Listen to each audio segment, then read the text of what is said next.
Hello guys, immortal is back के episode 60 के साथ हाजिर हैं। अगर आपको हमारी एक्सप्लेनेशन अच्छी लगे तो प्लीज़ चैनल को सब्सक्राइब कर दें, लाइक कर दें और बेल आइकन को ज़रूर प्रेस कर दें। एपिसोड के स्टार्ट में वो भाई बहन को कह रहा होता है कि आप वो किलर ग्रुप को कॉल कैसे करेंगे।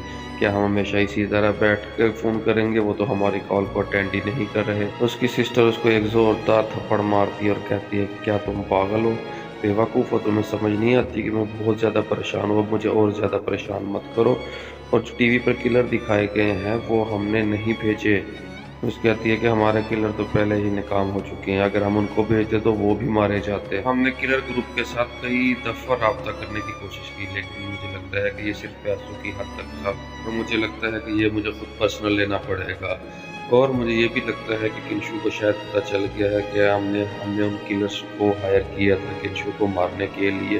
खैर बहन कहती है तुम परेशान ना हो, हम जोंग फैमिली हैं। सिस्टर भाई को कहती है योंगजिन, तुमने आज रात को लॉन्गचिंग सिटी में जाना है और वहां जाकर छुप जाना है। वहां पर एक मेरा दोस्त है, वो तुम्हारा ख्याल रखेगा और वहां पर जाकर मेरी कॉल का इंतज़ार करना। ये सुनकर चौंक जाता है और कहता है कि मैं नहीं चैंगलैंग सिटी से वापस जाने वाला, मैं आपके साथ रहूँगा। साथ ही मिस भाई को कहती है कि जब मैंने कह दिया है तुम चाहोगे तो तुम जाओगे, यहाँ पर रहने का कोई फ़ायदा नहीं है। और वैसे भी तुम चैंगलॉन्ग सिटी में क्या करोगे, और तुम हमारी फैमिली के आखिरी चिराग हो। वो कहता है ठीक है, जैसा आप सही समझे। उसके बाद मिस कहती है कि किंशु, मैं मानती हूँ कि मैंने एक बहुत बड़ी गलती की थी, लेकिन अब मुझे ये देखना है कि तुम अब क्या करते हो और कब हमारे तक पहुँचते हो और हमें कब तुम फाइट करके हमें मारते हो। मिस कहती है कि मैंने कोई कच्चियाँ गोलियाँ नहीं खेली हुई, मैं तुमसे डरने वाली नहीं हूँ। मैं तुम्हारा मुकाबला करूँगी और तुम्हारे साथ लड़ूंगी और मैं तुमसे कभी भी हार नहीं मानूंगी। अगले ही सीन में हमें मिस्टर लॉन्ग का घर दिखाया जाता है और किंशु वहां पर पहुंच जाता है और लॉन्ग मिस्टर नहा कर निकलते हैं और किंशु उनसे कहता है कि मिस्टर लॉन्ग क्या हाल है। ये सुनकर मिस्टर लॉन्ग चौंक जाते हैं कि किंशु यहाँ पर क्या कर रहा है। किंशु मिस्टर लॉन्ग को कहता है कि सॉरी कि मैं इस तरह जो इमरजेंसी में आपसे बात करने आया हूँ और ये बहुत ही ज़्यादा इम्पोर्टेंट है। और सबसे पहले ये है कि मैं इस तुम्हारे बॉडीगार्ड को समझाना ज़रा मुश्किल था, इसलिए मुझे अकेले इस तरह आना पड़ा। साथ ही मिस्टर लॉन्ग कहते हैं ठीक है कोई बात नहीं, मैं बॉडीगार्ड को समझा दूंगा, वो आपको जाने देंगे। और आपने जो पिंग विलेज का डिज़ाइन बनाया वो बहुत ही कमाल का है, मैंने उसे देख लिया है। और मिस यू की फैमिली भी इस प्रोजेक्ट में अपना इन्वेस्ट करना चाहती है। इंशु थोड़ी देर सोचने के बाद जवाब देता है कि प्लीज़ आप जैसा मर्जी चाहें आप उनके साथ कर सकते हैं, लेकिन अब आप मैं ज़रूरी बात करना चाहता हूँ आपसे। तो आप क्या अपने बॉडीगार्ड को कहेंगे कि वो दरवाजे से थोड़ा सा दूर चले जाएं। मिस्टर लॉन्ग कहते हैं कोई मसला नहीं किंशु, मैं अभी उनको दूर कर देता हूँ। और उसके बाद मिस्टर लॉन्ग बताते हैं कि इसमें कोई शक नहीं कि हमारी लॉन्ग फैमिली का सबसे बड़ा जो दुश्मन है वो जोंग फैमिली है। और अगर ये जोंग फैमिली ना होती तो लॉन्ग फैमिली का ये बिजनेस इस शहर का स्टेट नंबर 1 बिजनेस होता। हमने बहुत ही ज़्यादा तरक्की की होती। किंशु कहता है इसीलिए तो मैंने शॉपिंग विलेज के प्रोजेक्ट का इस्तेमाल करने का फैसला किया है। मैंने फैसला किया है कि पहले जंग फैमिली के ख़ानदान से सारा पैसे को छीन लिया जाए और उसके बाद फिर मैं इसकी फैमिली को तबाह और नबूद कर दूंगा। मिस्टर लॉन्ग किंशु की बात सुनकर बहुत ही ज़्यादा हैरान हो जाते हैं। वो कहते हैं कि किंशु इस तरह जोंग फैमिली को बर्बाद करना बहुत ही ज़्यादा मुश्किल है। किंशु मिस्टर लॉन्ग की तरफ देखता है और कहता है कि मिस्टर लॉन्ग, इसमें बर्बाद करने के लिए हम सिर्फ 2 ही नहीं होंगे, इसमें और भी बहुत सारे ख़ानदानों को शामिल करेंगे। इस प्रोजेक्ट में मिस्टर चैन, मिस यू का ख़ानदान और मेरे दोस्त मिस मियाँ भी इस कारोबार में शामिल होंगे।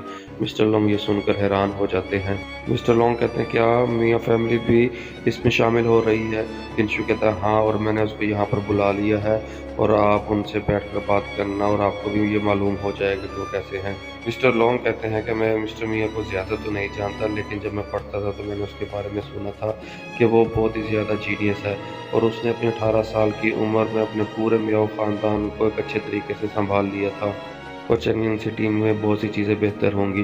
किंशु कहता है क्या मिस्टर मियाँ एक जीनियस बिजनेसमैन है। वाह भाई, इसीलिए तो लोग कहते हैं कि किसी भी इंसान की पहचान उसके चेहरे से नहीं की जा सकती। वो कहता है कि जंग फैमिली के बारे में मालूमात इकट्ठी करें और बाकी तमाम लोगों को भी मैं आपके होटल में इनवाइट कर रहा हूँ और हम वहीं पर बैठ के कल मीटिंग करेंगे। साथ ही मिस्टर लॉन्ग कहते ठीक है। किंशु कहता है कि ये वो शराब है जिसका मैंने आपसे वादा किया था और आप मिसेज़ या से रब्ता कर लीजिएगा। वो आपको बिज़नेस में शराकत का तरीका बताएगी। उसके बाद किंशु कहता है ठीक है और अब मैं चलता हूँ, आप उससे रब्ता कर लेना।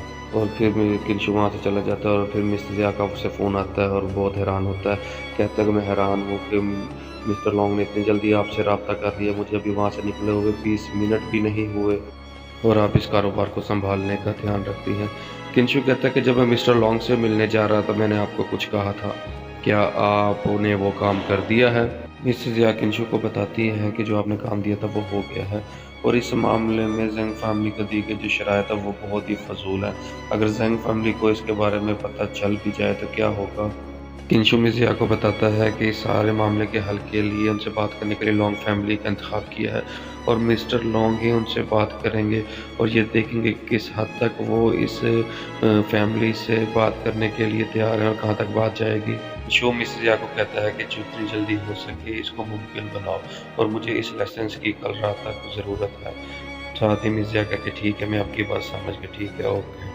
किंशु बात करते-करते वहीं रुक जाता है और वो एक बंदे को देखता है और वो बंदा किंशु को देखकर बहुत ही ज़्यादा डर जाता है। किंशु उस आदमी को देख लेता है और दीवार की साइड पर हो जाता है और वो बंदा देखता है कि किंशु तो बहुत ही ज़्यादा तेज़ है और इसी की आँखें भी बहुत ज़्यादा तेज़ हैं। इससे पहले कि वो मुझे पकड़ ले, मुझे सामने वाली गली में जाकर छुप जाना चाहिए और वो भागकर उधर चला जाता है। किंशु से भागते हुए पूछता है, हेलो भाई, किधर जाने की कोशिश कर रहे हो? कहता है, हेलो भेड़िए, क्या हमें यहाँ पर कुछ बात करनी चाहिए? ये बंदा किंशु के सामने आ जाता है और अपने कपड़े उतार कर अपनी असली हालत में आ जाता है और कहता है कि आप उससे काफ़ी बेहतर हैं जैसा कि मैंने आपके बारे में सोचा था और मैंने देखा कि तुम उन 3 किलर का तुमने एक अकेले होकर सफाया कर दिया, जबकि उनके हाथों में हथियार भी थे। लेकिन मेरा तुम्हारे साथ काम करना एक अच्छा इंतखाब होगा। किंशु को कहता है कि मेरे अंदर एक बड़ी गंदी आदत है, उम्मीद है आपको इसको बुरा नहीं लगेगा। जब तक कि मैं किसी चीज़ को आज़मा नहीं लेता मैं उसको तस्लीम नहीं करता। इसके साथ ही हमारा एपिसोड 60 यहीं पर एंड हो जाता है। अगर आपको हमारी एक्सप्लेनेशन अच्छी लगे तो प्लीज़ चैनल को सब्सक्राइब कर दें, लाइक कर दें और बेल आइकॉन को ज़रूर प्रेस कर दें। शुक्रिया।